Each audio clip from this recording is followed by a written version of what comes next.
been 8 months, and although my heart is still broken, and I miss my love more than my words can communicate, I see that God is faithful, and this last month has been very difficult month, and I'll share that in a minute, but nonetheless, I have to say that I have fallen more in love with Christ than I ever have in my life. And that's large in part because of the wonderful husband that he gave me. So, a month ago, I came back here in Honduras, and we had an amazing staff retreat for our Honduran staff. And I just really realized how blessed this organization is, Signs of Love. God has given us truly the best, and it's remarkable. My husband used to always say that life was all about living large, and not living large in the world's standard, but living large in the kingdom standard.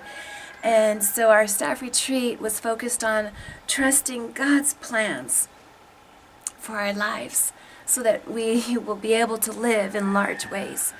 And it's true, folks.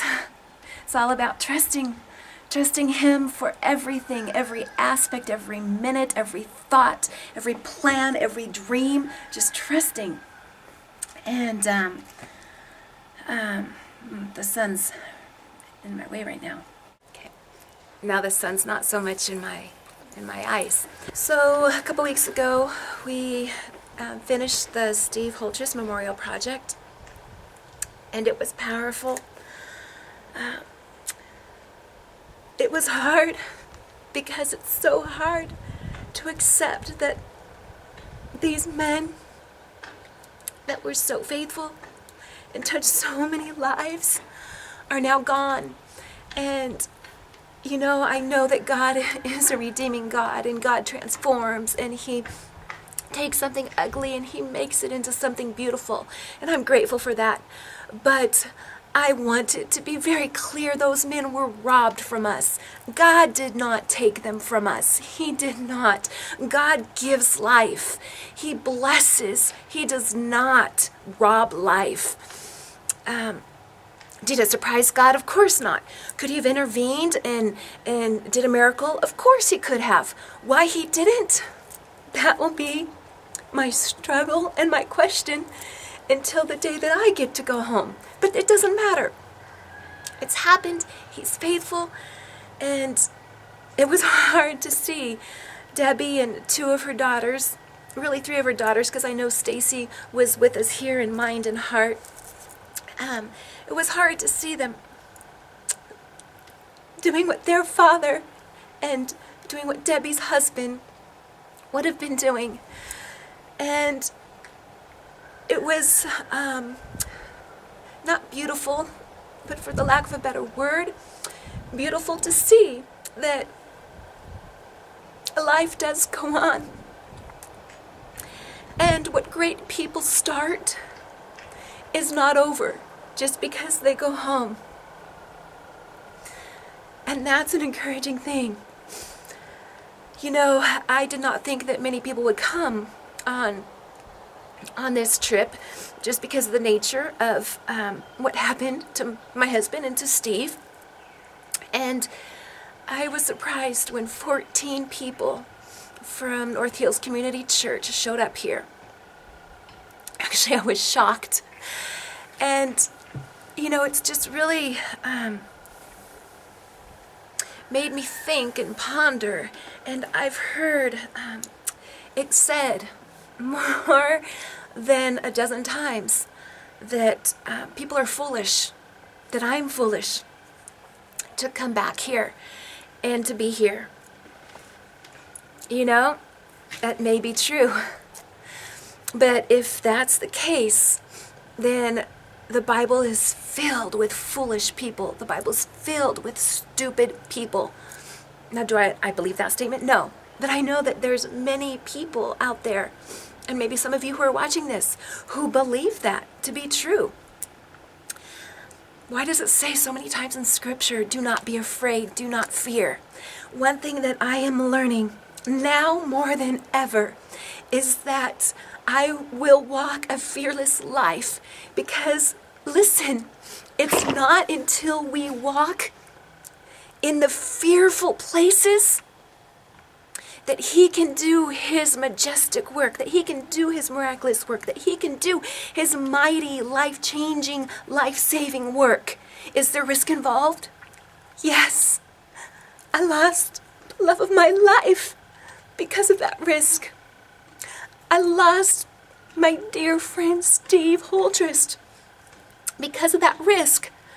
But does that give us an excuse to not live in the fear-filled places for what may happen to us? It doesn't. At least that's not the scripture that I read. The scripture I read says, go and be light in the darkness. Where is the darkness? The darkness isn't in the places that are rosy and happy and cheery. It's not. The darkness is in the fear-full, fear-filled places. And we mustn't run from those places. We must embrace those places and shine His light. Shine it so that a mighty difference can be made. Many times this past month, I've thought this again and again and again, that it's so easy to make Christianity what we want it to be. It's so easy to make Christianity look like what we want it to look like, to make it fit into our world, to make it fit into our lives, to make it fit into our self-indulgence, to make it fit into our plans, and to make it fit into our dreams, when that's not what Christianity is supposed to be. When I read those scriptures that He has given us, Christianity is supposed to be a life submitted to Him and His ways, and for us to align with those ways. And those ways are filled with sacrifice. They're filled with suffering. They're filled with blessing. They're filled with joy. They're filled with grace. They're filled with peace. But they're not filled with trying to conform it to my way and my world and my indulgence. It's just not. So I thank my husband, Jeff Harter, whom I love with all my heart. And I thank my dear friend Steve Holtrist, whom I love dearly, for being examples and for showing me a greater depth of what it means to be a Christian. I thank all of you for your prayers. Please continue praying. I am still healing. I will be in California, continuing that healing journey. I'm going to be getting some really cool therapy and some more help. And for those of you that don't pray, I'm praying for you, that you will come to know the Jesus that I am madly in love with. All right, blessings to you all as you go about learning more about what it means to be a Christ follower. All right, I love you all.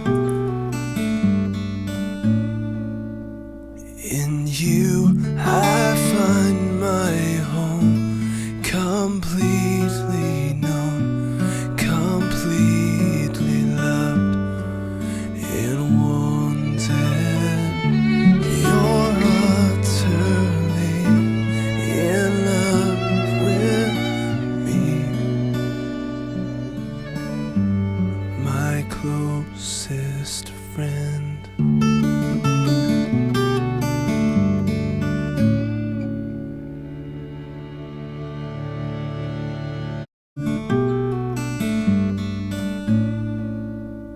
In you I find my home, completely